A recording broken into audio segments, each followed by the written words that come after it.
Welcome to Transit Unplugged. I'm your host, Paul Comfort, and this is another edition of News and Views. Thank you for joining us every week here on the world's leading transit executive podcast. On today's episode, we're going to take a look at the new infrastructure bill and the impact it has on our transportation industry. And then we have a newsmaker interview with Karen Philbrick, Executive Director of the Mineta Transportation Institute. And then a look at some of the top trends now as we're in 2022. All that on this edition of Transit Unplugged. Well, the American Public Transportation Association Business Member Board of Governors recently held their annual conference, and there was some talk there and in their newsletter, a real good in-depth discussion of the new infrastructure bill. As you know, President Biden, when he signed the infrastructure bill, not only signed the Infrastructure Investment and Jobs Act, it also was our Transportation Reauthorization Act. The provisions comprise the 5-year Surface Transportation Reauthorization Law, meaning that many of the transit provisions are dependent on passage of the annual appropriations bills before the money begins to be distributed. But the bill itself opened up the spigots for the public transportation industry to receive its largest boost of financial aid from Washington in history. Over the next 5 years, $107 billion will be poured into public transportation coffers and agencies, and $102 billion for commuter rail, Amtrak, high-speed and higher-speed rail was also authorized by this act. Some $39 billion of that new spending is a boost to federal transit assistance programs over the 5-year period. Federal public transportation programs will receive a 63% increase in funding overall authorized by the Act. But some programs receive an even larger boost, such as a nearly 6-fold increase in passenger intercity rail. Other transformative, what they're calling Green Deal investments, include the low and no emission portion of the Major Capital Investment Grants Program, or SIG, which is expected to increase by 10-fold to more than $1 billion per year over the next 5 years of the reauthorization. A program to fund redesign and retrofits of the rail legacy system stations to be accessible for wheelchair users and to meet the requirements of the Americans with Disabilities Act will result in $1.75 billion in new funding for these rail systems, including channeling most of it for work in New York, Chicago, Boston, and New Jersey. Outside of, but related to transit infrastructure in the Act, it provides for major investments in vehicle electrification procurements and related infrastructure. In California, for example, the state will receive around $384 million over the next 5 years to expand the network of charging stations available for electric vehicles. And all the new legislation provides $15 billion in funding for electrification of non-transit transportation infrastructure. In fact, more than half of the bill's $550 billion in new spending is transportation focused, with $283.8 billion dedicated to categories for transportation. The U.S. Department of Transportation is receiving $150 billion in funding to be issued directly to cities, local governments, and states. Of that $150 billion, $50 billion will be distributed based on funding formulas. However, get this, $100 billion will be left available for competitive grants. This is an unprecedented amount of funding, which provides federal administrators with significant discretion. This cash infusion will shape the infrastructure of the U.S. in the coming decade and beyond. While funds are available through grants for states and governments, there are several areas of opportunity for private companies to obtain grants under the infrastructure bill, specifically in the areas of electrification and transportation, which will allow for partnerships between governmental and private entities. Funds will be available through the U.S. Environmental Protection Agency, EPA program, administrators for grants and rebates through competitive application. The grant programs funded by the Act are expected to be issued in a wave of funding opportunities beginning right now. Formula funds are expected to flow to the states within a few months now that the bill has been signed. In addition, grant programs already in existence should also receive funds within 6 months of the current fiscal year appropriations bill signing. However, new grant programs will likely receive funds later, perhaps by the end of this year at the latest. The effects of this bill, both in the short term as well as throughout the rest of the decade, mean that both sides of the public transportation industry, meaning agencies as well as vendors, should plan on seeing a tsunami of opportunities coming their way. Several items in the news today that I also wanted to cover on today's News and Views Transit Unplugged podcast. Sad news out of Atlanta this last week has rocked the transit industry. A well-known CEO, Jeffrey Parker, 55, CEO of MARTA, the Metropolitan Atlanta Rapid Transit Authority, took his own life on January 14th. MARTA chairwoman Rita Scott called Parker an outstanding leader and steward of MARTA, whose passing leaves us all heartbroken. We're devastated at this loss as we value Jeff's leadership, and we look forward to him bringing his vision to transit to fruition. She said the entire Metro Atlanta region owes him a debt of gratitude for his transformational efforts, and we will not stop working to build on the foundation he created. Parker had more than 35 years of experience in the transportation industry. During his career, he served as commissioner of Connecticut DOT and held leadership posts during his 20-year tenure at the MBTA, the Massachusetts Bay Transportation Authority. After his passing, the MARTA Board of Directors has voted unanimously to name Collie Greenwood as the agency's interim general manager and CEO. Greenwood joined MARTA in 2019 as head of bus operations and was promoted to deputy general manager of operations in January of last year. I've been invited and plan to attend the funeral of Mr. Parker this Saturday in Atlanta. In other news, Washington Metropolitan Area Transit Authority, WMATA, General Manager and CEO Paul Wiedefeld has announced he will retire in 6 months after more than 6 years leading the agency. Wiedefeld is credited with improving rail safety and reliability of WMATA through SafeTrack, a maintenance program that has achieved 3 years of critical track work in just over a year. Prior to joining the agency, he was CEO of the BWI Airport, Baltimore Washington International Airport. During his tenure there, BWI grew to become the leading passenger airport in the Washington metropolitan region. Wiedefeld also served as CEO of the Maryland Transit Administration prior to me being there, and he was a good friend to me when I got there at MTA. He was at the airport, kind of took me under his wing, so to speak, and showed me around the agency and helped me understand how MDOT, one of the most diverse modal administrations in the country at a State Department of Transportation, operates. But he has announced that he is retiring, giving the agency 6 months. Prior to that, he served as a consultant in the private sector at Parsons Brinkerhoff and has been very active in the industry. We will miss him. He was the right man, in my opinion, for the right time at WMATA agency. It's going to be big shoes to replace him there at that agency. Speaking of big shoes to replace, Andy Byford, London's transport commissioner, who left New York, as you know, last year and went back to his home in London to take over at TfL, Transport for London, as what's called the transport commissioner.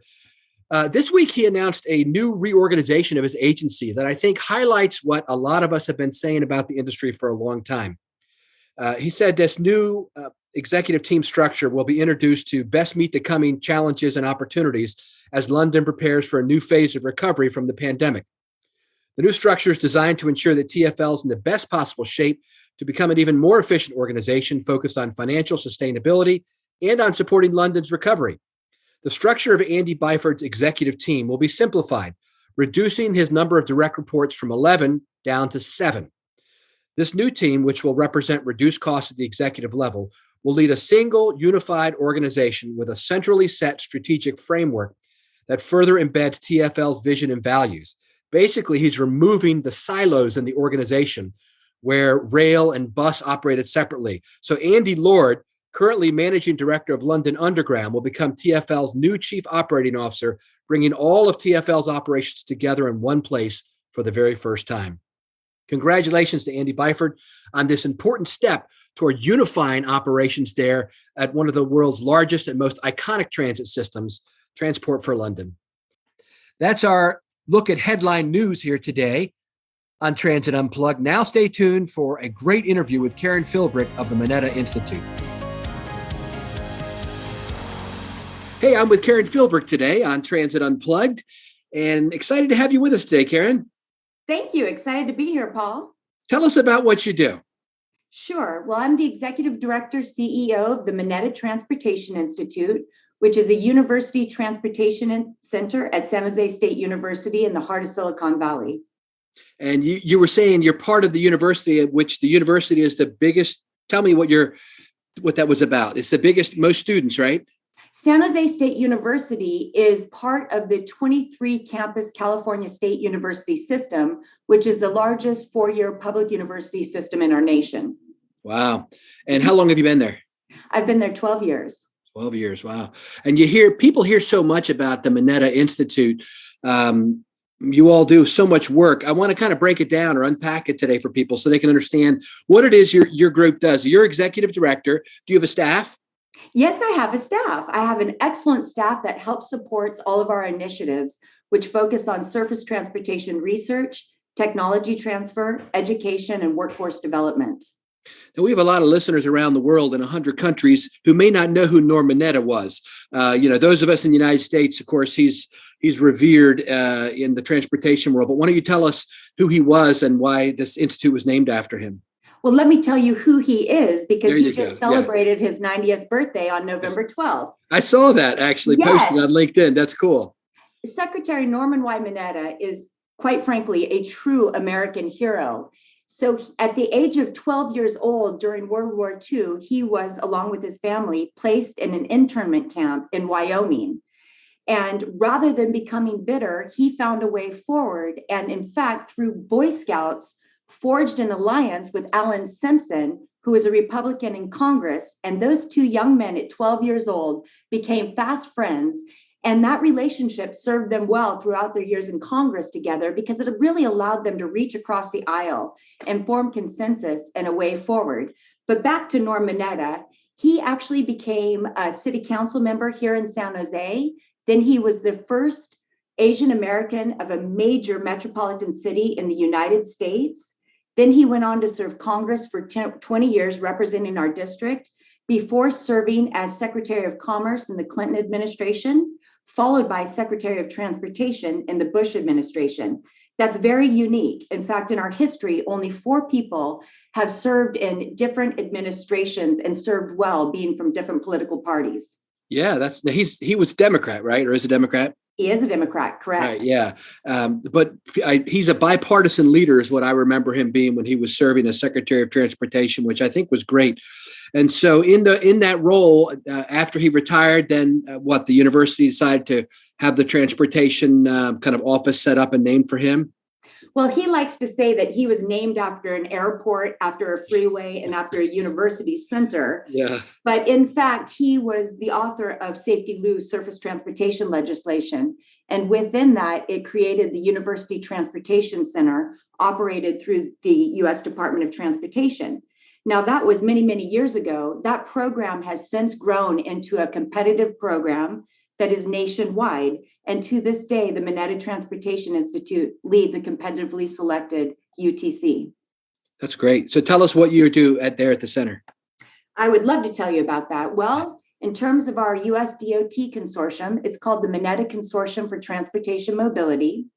And we lead 4 partners: Howard University in Washington, D.C., Navajo Tech University in rural New Mexico, and the University at North Carolina at Charlotte. You may ask yourself, why these 4 partners? Well, in fact, we put these partners together with an eye toward diversity in geographic location, diversity in student population served, and diversity in areas of expertise. So here in the Silicon Valley, you have San Jose State, which is a Hispanic serving institution, as well as an Asian American Pacific Islander serving institution.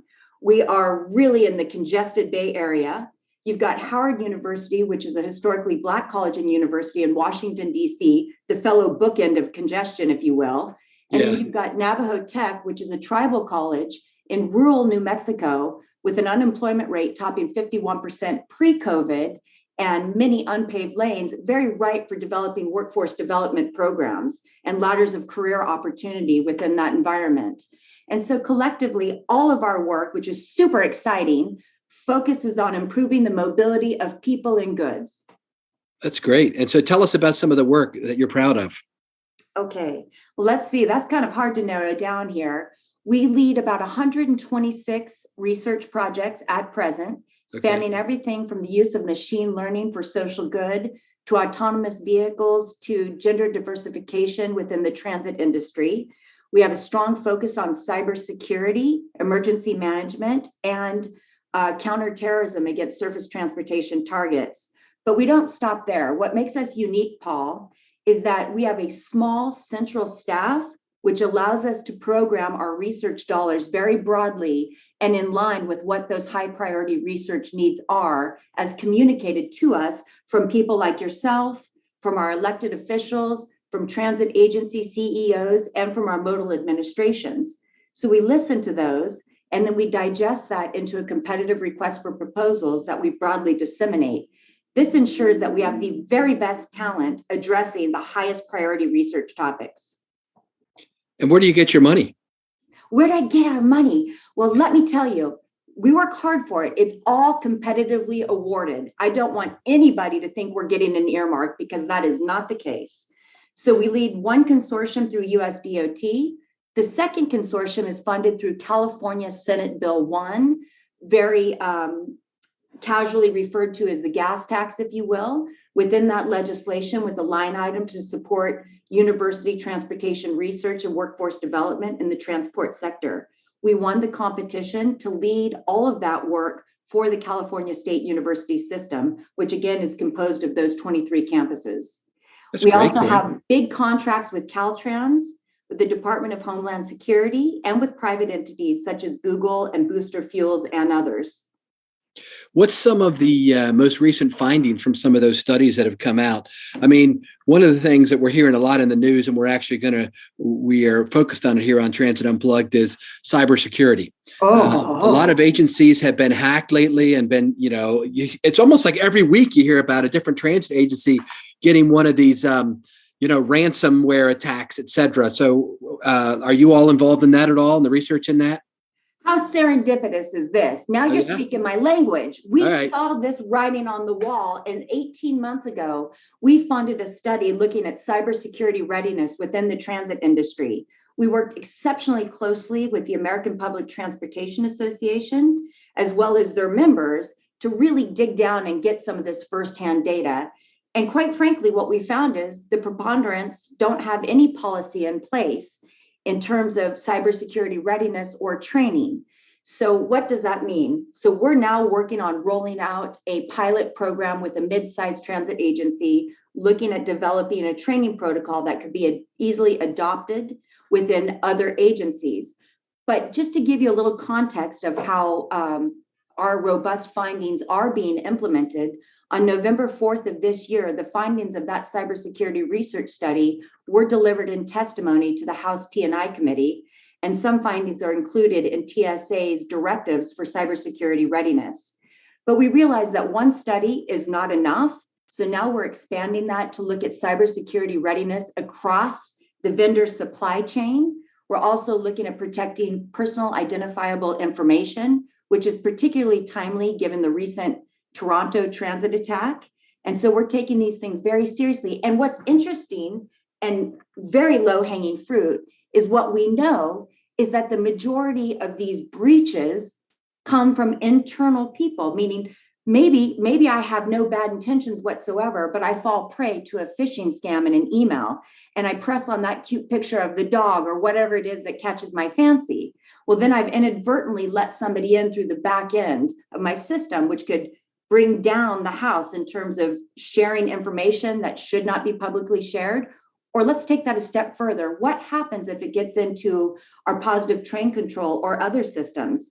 I mean, this is a huge topic, one that gives me goosebumps with both fear and excitement, if that makes sense. Yeah, that's good. What about autonomous vehicles? What are you hearing about them? Where are we using them? Where does the future look like? I know there's been some concern on, unions, et cetera, that it would cost jobs. Most transit agencies are ensuring that it doesn't do that right now. But some of the studies, you say you've looked at that or looked at the topic of autonomous vehicles? We are looking at that topic, and I want to be very clear. I'm not the researcher that's investigating that myself. I represent the institute that's funding some of that work. But our relationship with the unions and with our brothers and sisters on the front line is exceptionally important. And what we're paying close attention to is the opportunity for retraining people who may be in positions that may be negatively impacted by automation. So how can we continue to make sure that there's meaningful, high-paying, family-supporting jobs available to that particular group? That's one. But the companion piece to the autonomous discussion, I think, is workforce development and how we're struggling to fill that pipeline. And so can those two pieces of the conversation merge in a successful way forward? Now, let's be clear, Paul. I think we're a long way away from fully autonomous vehicles being ever prevalent and where we're all hopping in and feeling equally safe. I think we have to look at not only the technology and where it's at in terms of readiness, but where are we in terms of user acceptance? Is my 79-year-old dad going to feel completely safe getting in the back of an autonomous vehicle and closing his eyes? For him, yes. My mother, of course, is going to be holding the ocean handle and be scared to death over there. So we have different levels of comfort that we're going to have to pay attention to. But what we do know right now is there are some autonomous vehicles fully in play in Chandler, Arizona, for example, where if you live within a certain geo-fenced area, you can bring up the app and a fully autonomous vehicle without a driver will come and pick you up. What we know is people become desensitized pretty quickly, forget that they're either being monitored or that they're in a different environment, and they quickly start to feel safe and maybe partake in some of those habits we're hoping to engineer out, like eating, being on their cell phone, or distracted in some other way. That's the short answer. Yeah.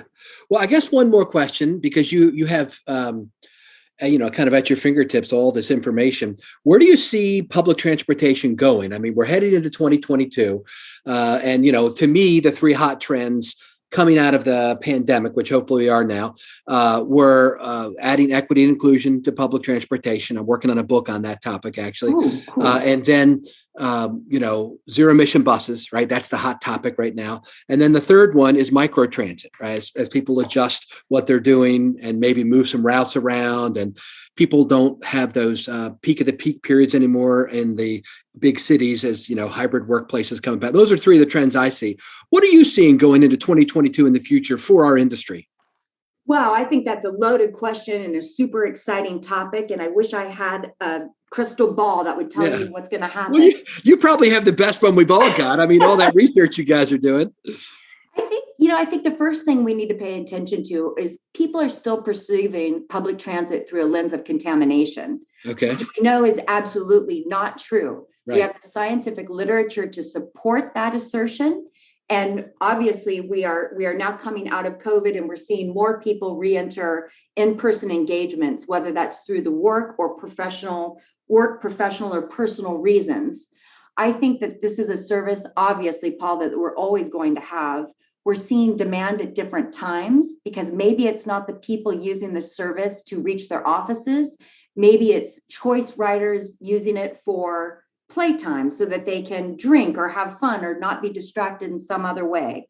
I think we still need to continue to tell the story of how this is a very safe way to transport ourselves. But more meaningfully, I think we really connected with the essential worker story during COVID-19 and how this service is critical to the lives of many. Let me take that a step further. If you look at some of the research findings, say, for example, of veterans returning from combat or from being overseas, what you see is they reintegrate into society better, more meaningfully, in a more healthful way if they're located in close proximity to transit. Why? Because they can reach their doctor's appointments, they can reach those social engagements that are meaningful. We also know that when you have a strong social support system, you live longer, you deal with stress better. In public transit, we're giving people that vehicle to reach these experiences that make everybody's lives more meaningful. So I think we have to look at catering to a slightly different ridership as we go back into this new normal, which likely will contain a hybrid working environment for our more white collar and professional positions. Microtransit, I think, is great. But I think we're having a problem with people not using it safely. Like the two people I just watched crash outside my window. Oh, no. Two people with no helmets that are in their 20s that are making, shall I say, bad decisions, thinking that they can't get hurt until they just hit that tree. And so if we can get people to use microtransit, such as scooters, safely, we could actually increase ridership, because what we know is the majority of the population won't walk more than a quarter mile to a half mile to reach a bus, a light rail, or some other public transit options. So we need to help them with that first last mile connection. That's great. I don't think I hit on every point, but I think No, I that's hit on all a few good.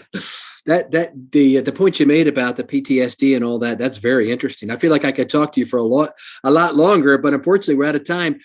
Thank you so much. Now, if somebody around the world wants to get a hold of your group, and find out what you're doing, where on the web should they go?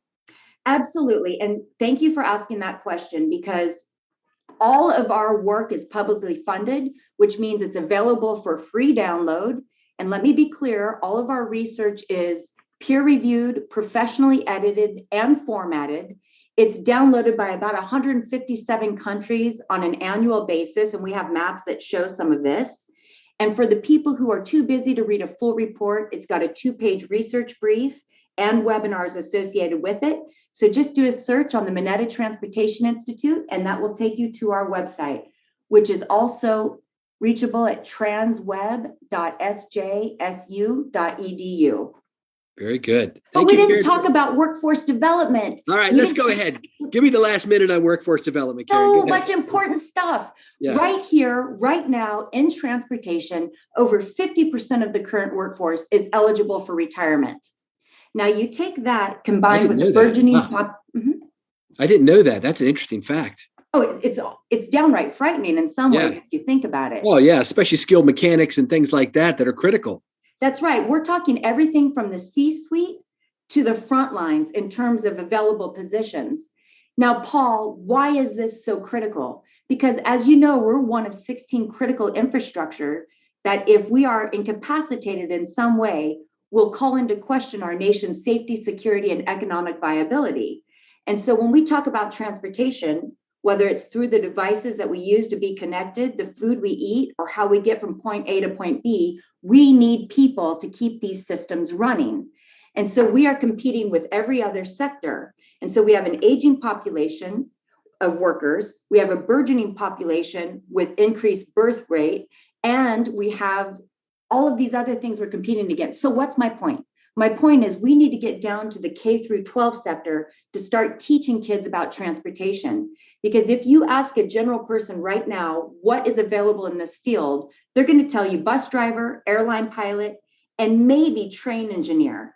But as a psychologist, I'm here to tell you there's work for everybody, and this is an exciting field. So come join us. There you go. Yeah, I always tell people that too. Look, we got HR, finance, IT, procurement, legal, PR. I mean, everything you can imagine in a major organization, we have it. And we need people to work in those fields. Karen, you are a great leader. Thank you so much for being with us today on the podcast. Good to see you today. Hi, I'm Elea Carey, a communications consultant who loves working with public transit agencies. Listening to this great interview with Karen Philbrick, I got very caught up in her enthusiasm and excitement about her work. How can you prepare your organization's leadership to give a great interview like this?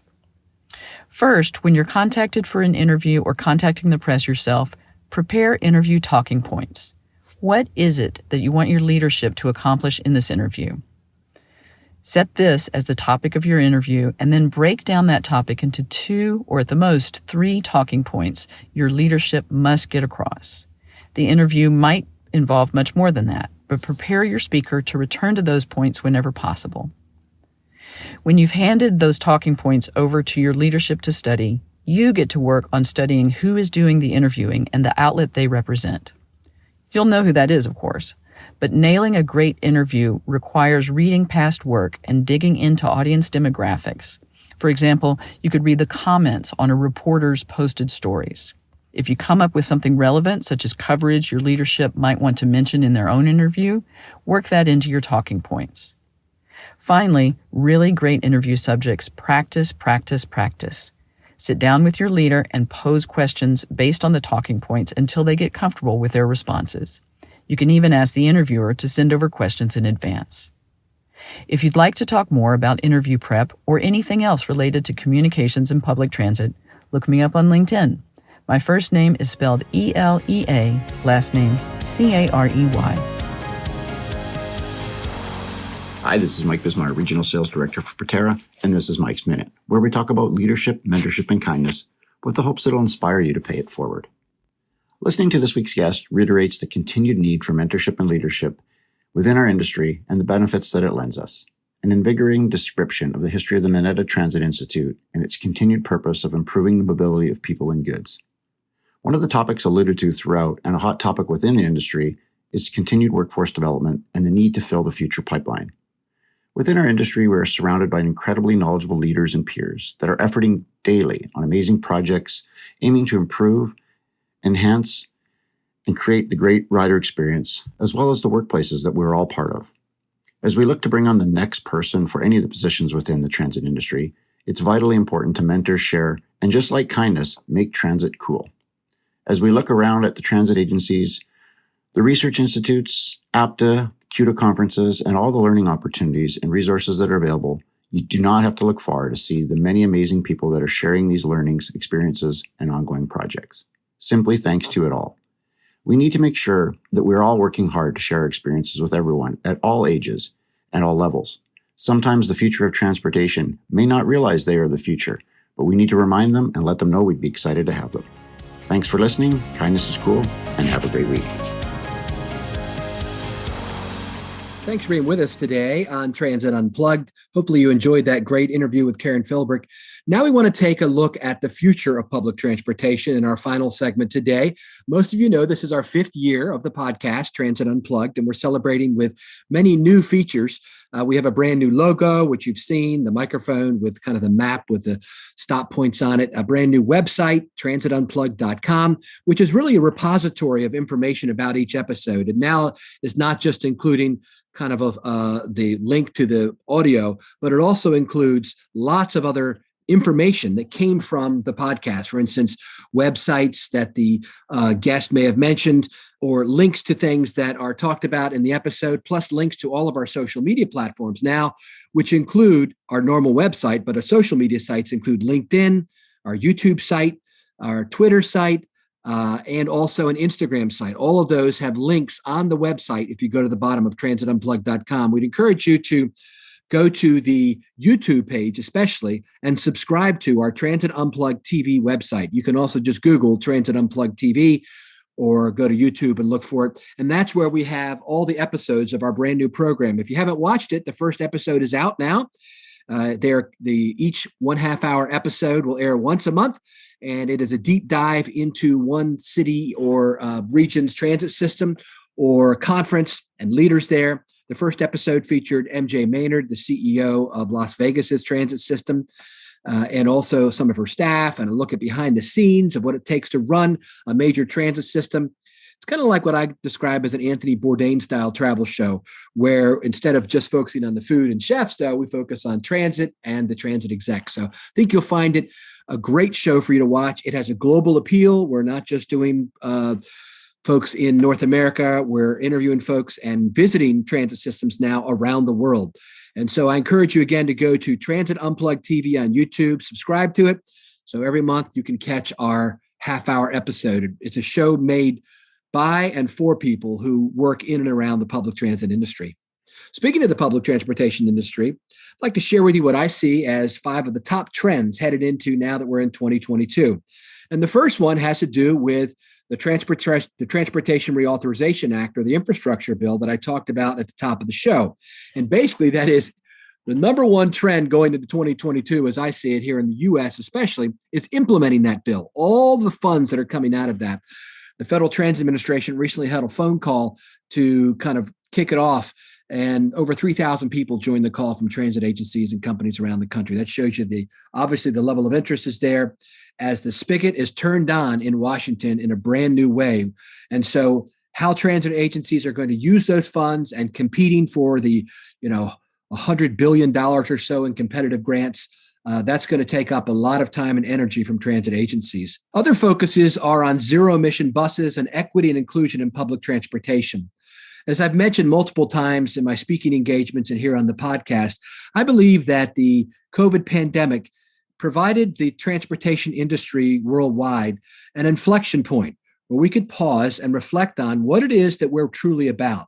Are we primarily here just to provide A to B transportation for commuters, or is there more? Well, because of the pandemic and because of the reduction in ridership, especially in commuter transportation, transit agencies have largely made a shift. Now, in addition to commuter transportation being the goal, they're also focusing on policy goals. And some of those policy goals include cleaning up the environment. That's what the zero emission buses are about, and also providing more equity and inclusion in our cities by using public transportation. Also, a big trend going into 2022 is recruiting and retaining employees. The Great Resignation didn't just hit office workers. It also was there among drivers and mechanics, skilled mechanics of our transit systems. Most transit systems now could use 100 to 200 drivers right off the bat. And companies that are involved in public transportation as well need more employees. So recruiting those folks, figuring out ways to make their schedules more flexible, on top of the increases in salaries that have already been brought on, I think are going to be key for transit agencies in this year. And finally, getting passengers back on the bus or back on the train, back onto transit or mobility. That is the final big trend, right? Folks are trying individualized demand services, often called microtransit, across the country. They're also rebooting their bus networks, kind of like Houston did at the beginning, but now with the understanding that we don't necessarily have the peak of the peak anymore in most cities, that have gone to hybrid work schedules for the office workers in the big, tall buildings downtown. And then they're trying to integrate their transit networks so that the bus service and the microtransit and bringing in Uber, Lyft, and other companies like Userve and others, they will now be used to pull people into the overall transit network. So it's first and last mile solutions. It's the bus routes better integrating with the light rail and the subway. In most cities like Baltimore that I used to run, the bus routes were laid out 50 years ago, and they follow a lot of times the trolley routes, and most of them go into the downtown areas. And they were never really comprehensively reoriented to take into consideration the fact that now there's rail in a lot of cities. And so as part of this rebooting of bus networks, many other folks are working on integrating their transit networks and also bringing into play, obviously, other forms of new mobility, such as scooters and bikes, et cetera. So those are the 5 hot trends for the year: implementing the new Transportation Reauthorization Act or the infrastructure bill, zero emission buses, equity and inclusion in public transportation, recruiting drivers and mechanics, and getting passengers back onto transit. If you'd like me to talk to your staff at your transit agency or your company about these trends, I'll be happy to drop into a staff meeting via Zoom or Teams. Just let me know. Send us a note at info@transitunplugged.com. Thanks so much for being with us today on another episode of the podcast. Stay safe out there. Thank you for listening to this week's episode of Transit Unplugged with our guest, Karen Philbrick. Coming up next week on Transit Unplugged is the first of 2 Legacy Leaders episodes. And next week we have Rod Deirdren, Paul Tolliver, Fred Gilliam, and Robert Prince on the show. If you have a question, comment, or would like to be a guest on Transit Unplugged, feel free to email us anytime at info@transitunplugged.com. So until next week, ride safe and ride happy.